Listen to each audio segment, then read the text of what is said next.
बिस्मिल्लाहिर्रहमानिर्रहीम। टेस्टी। जी हाँ, आज हम बनाने जा रहे हैं बहुत ही टेस्टी दलीम। कुछ लोग इसे हलीम भी कहते हैं और कुछ लोग इसे खिचड़ा भी कहते हैं। इसे भी हम अपनी बाकी रेसिपीज की तरह बहुत ही आसान और जल्दी से बनने वाली रेसिपी के थ्रू बनाएंगे। तो चलें, अपना टाइम ज़ाया किए बगैर अपनी रेसिपी की तरफ चलते हैं। उसके लिए हम लेंगे आधा कप गंदम का दलिया और आधा कप भी जौ का दलिया और 1 कप के हिसाब से चने की दाल लेंगे। 4 से 5 चम्मच मैं यहाँ पर मूंग की दाल ले रही हूँ। 4 से 5 चम्मच माश की दाल लेंगे। बिल्कुल उसी क्वांटिटी में चावल लेंगे और 4 से 5 चम्मच ही माश की दाल लेंगे। कुछ लोग इसमें साबुत सफ़ेद चने भी यूज़ करते हैं, लेकिन आप अपनी मर्ज़ी के हिसाब से उसमें ऐड कर सकते हैं। मैं घर में जैसे बनाती हूँ मैं आपको बिल्कुल वही रेसिपी शेयर करूँगी। अब हम इन तमाम दालों को इस तरह से बारी बारी साफ़ करते जाएंगे और उसे बाउल में अलग करते जाएंगे। साफ़ करने के बाद दालों को अच्छी तरह से धो लेंगे और उसे पानी में डिप करके 3 से 4 घंटे के लिए रख देंगे। जौ और गंदम का जो दलिया हम शामिल करेंगे उसको भी इस तरह से अलग अलग से छलनी में डाल के अच्छी तरह से वॉश कर लेंगे। धोने के बाद दलिये को भी बाकी दालों में शामिल कर देंगे। भिगोने से एक तो दालों की ग़िज़ाइयत में इजाफा हो जाता है, दूसरा ये पकने में बहुत ही कम टाइम लेती हैं। गर्मी के मौसम में अगर आप इसे 3 से 4 घंटे से ज़्यादा भिगोना चाहते हैं तो फिर आप इसे फ्रिज में रखें। अब हम इन्हें कवर कर देंगे और 3 से 4 घंटे के बाद इसकी कुकिंग स्टार्ट करेंगे। इसके लिए हम किसी बड़े बर्तन में तकरीबन आधा कप कुकिंग ऑयल लेंगे। आप चाहें तो अपनी मर्ज़ी के हिसाब से घी भी ले सकते हैं। अब हम इसमें तकरीबन 1 किलो चिकन ऐड करेंगे। आप चाहें तो इसे बीफ और मटन से भी बना सकते हैं, लेकिन आज हम इसे चिकन से बनाना सीखेंगे। अब हम इसे तब तक भूनेंगे जब तक ये अपना कलर चेंज नहीं कर लेता।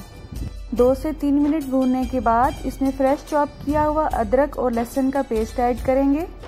ये तकरीबन 2 से 3 खाने के चम्मच है। इन दोनों अज्जा को चिकन में ऐड करने के बाद तब तक भूनेंगे जब तक इनमें से अच्छी सी खुशबू ना आने लगे। लहसुन और अदरक को कभी भी ब्राउन होने तक मत भुना करें, वरना इनकी ग़िज़ाइयत बिल्कुल ख़त्म होकर रह जाती है। चूल्हे की आंच को हमने मीडियम पर रखा हुआ है। अब हम इसमें मसाला जात शामिल करेंगे।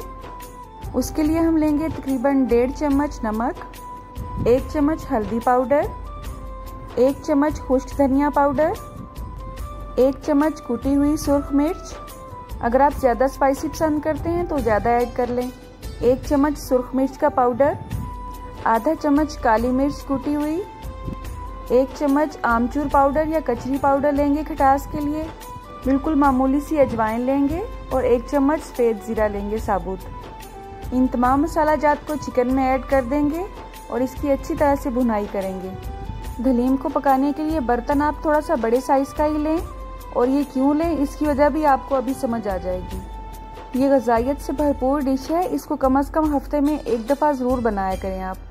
और आजकल जैसे रमज़ान है तो सहरी में तो ये बहुत ही मज़े की लगती है। 4 से 5 मिनट तक अच्छी तरह से भूनने के बाद अब हम इसमें भिगोई हुई दालें शामिल करेंगे। आप देख सकते हैं कि भिगोने से दालों ने अपना साइज़ मुकम्मल तौर पर डबल कर लिया है। दाल का कोई भी दाना ज़ाया मत करें, अच्छी तरह से इसे शिफ्ट कर लें पतीले में।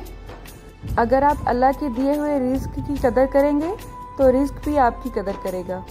खाने को बिल्कुल भी ज़ाया मत होने दिया करें, चाहे वो किसी फॉर्म में भी हो। दालों को चिकन में शिफ्ट करने के बाद अब हम इसे 4 से 5 मिनट के लिए मीडियम आंच पर अच्छी तरह से भूनेंगे। उसके बाद हम इसमें पानी ऐड करेंगे। यहाँ पर मैं 5 से 6 गिलास ले रही हूँ पानी के, क्योंकि दालों को गलाने के लिए अच्छा खासा पानी चाहिए होता है। अगर आप चाहें तो इसे प्रेशर कुकर में भी बना सकते हैं, लेकिन मैं इसे इसी तरह से पतीले में ही बनाती हूँ हमेशा। चूल्हे की आंच को हम मीडियम टू हाई पर रखेंगे और इसे कवर कर देंगे। 7 से 8 मिनट के बाद जब इसमें उबाल आने लगेगा तो ढक्कन को इस तरह से थोड़ा सा साइड पर कर देंगे, ताकि इसमें से हीट बाहर निकलती रहे और ये उबल कर बाहर ना आने पाए। वक्फे वक्फे से इसमें चम्मच भी हिलाते जाएं ताकि ये नीचे से जलने ना पाए, क्योंकि इसमें जो हमने दलिये शामिल किए हैं जौ के और गंदम के, वो नीचे बैठ जाते हैं और अगर आप ज़्यादा देर तक उसको चम्मच से नहीं मिक्स करेंगे तो वो जलने लग जाएंगे। पानी तकरीबन आधा रह चुका है इसमें। अब आप दालें चेक करें, ये अभी तक थोड़ी सी कच्ची फील हो रही हैं, इसलिए हम इसमें मज़ीद पानी ऐड करेंगे और इसे गलाने के लिए इसे मज़ीद टाइम देंगे। अब आपको समझ आ गई होगी कि हमने बड़े बर्तन का क्यों इंतखाब किया था। अगर आप छोटा बर्तन लेंगे तो दालें जितना टाइम लेती हैं गलने में, ये उबल कर बाहर की तरफ आएंगी और आपको इन्हें हैंडल करना बहुत ही मुश्किल हो जाएगा।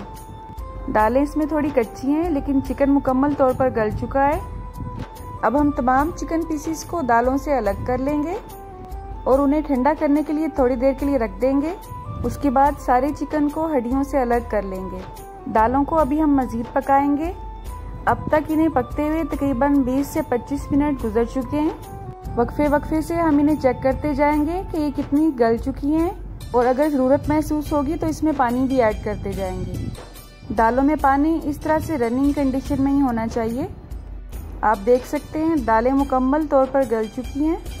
अगर आपको बहुत ज़्यादा गाढ़ी हलीम पसंद है तो आप दालों का पानी खुश्क कर लें, लेकिन अगर आपको मेरी तरह पतली हलीम अच्छी लगती है तो दालों के इस पानी को खुश्क मत करें। तमाम चिकन को हमने हड्डियों से अलग कर लिया है। अब हम इसे भी ऐड कर देंगे दालों में। चूल्हे की आंच को अब हमने स्लो पर रखा हुआ है। अब इसे 2 से 3 मिनट के लिए पकाएंगे। अब आपके पास 2 चॉइसेस हैं, या तो आप इसे इस तरह खाना चाहते हैं तो इसे इसी पॉइंट पर तड़का लगा लें, या अगर आपको मैश की हुई दालें इसमें अच्छी लगती हैं तो आप इसे इस तरह के शेकर जग में डालकर अच्छी तरह से शेक कर लें, या अगर आपके पास इस तरह की हैंड विस्क मशीन है तो आप उसे भी यूज़ कर सकते हैं। जो बच्चियां अभी बिल्कुल नई कुकिंग सीख रही हैं उनको मैं बता दूं कि अगर आप इसे मैश करने के लिए ब्लेंडर का जग यूज़ कर रही हैं और वो जग अगर शीशे का है तो ये दालें शिफ्ट करने से पहले उसमें कोई स्पून रख दें और उस जग को हाफ भरें, मुकम्मल तौर पर मत भरें। इस हलीम को जग में शिफ्ट करने के बाद कुछ सेकंड के बाद उस चम्मच को बाहर निकाल लें और उसे अच्छी तरह से ग्राइंड कर लें। अगर आप डायरेक्ट ही हलीम को उसमें डाल देंगी तो ये इतनी गर्म होगी कि आपका शीशे का जग टूट जाएगा। ये एक छोटी सी टिप थी जो मैंने आपसे शेयर की है। दालों को हमने काफ़ी हद तक ग्राइंड कर लिया है। अगर आपको ये इसी तरह दानेदार अच्छी लगती है तो आप इस पॉइंट पर इसको तड़का लगा सकते हैं। आप देख सकते हैं इसमें अभी चिकन थोड़ा सा बाकी है। मेरे बच्चे बिल्कुल ही मैश किया हुआ चिकन पसंद करते हैं इसमें, इसलिए मैं इसे थोड़ा सा मज़ीद ग्राइंड करूँगी। ये मशीन छोटी सी है लेकिन बहुत ही काम की है।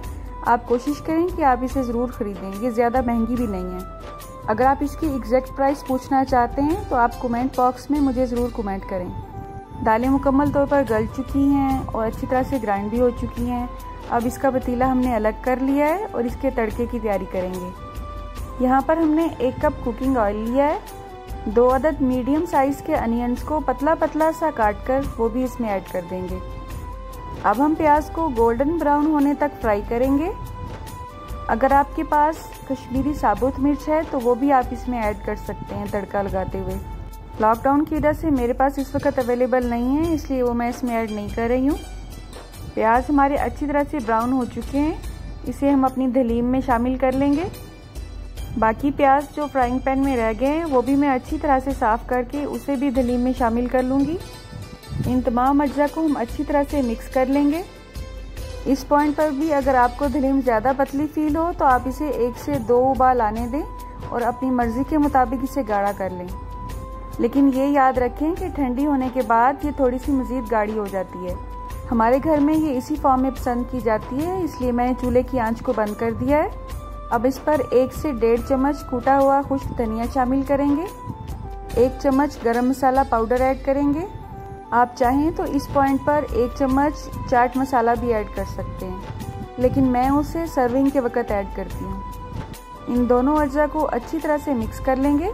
4 से 5 अदद बड़े साइज़ की सब्ज़ मिर्च ली हैं मैंने और उन्हें दरमियान में से कट लगाकर उनको भी इसमें ऐड कर दिया है। अब 5 से 7 मिनट के लिए इसको कवर कर देंगे ताकि गरम मसाले की खुशबू अच्छी तरह से इसमें रच बस जाए। जब आप इसे सर्व करने लगें तो इस पे लंबे साइज़ की कटी हुई अदरक को ज़रूर शामिल करें। लीमू और चाट मसाले के बगैर तो ये वैसे ही अधूरी लगती है।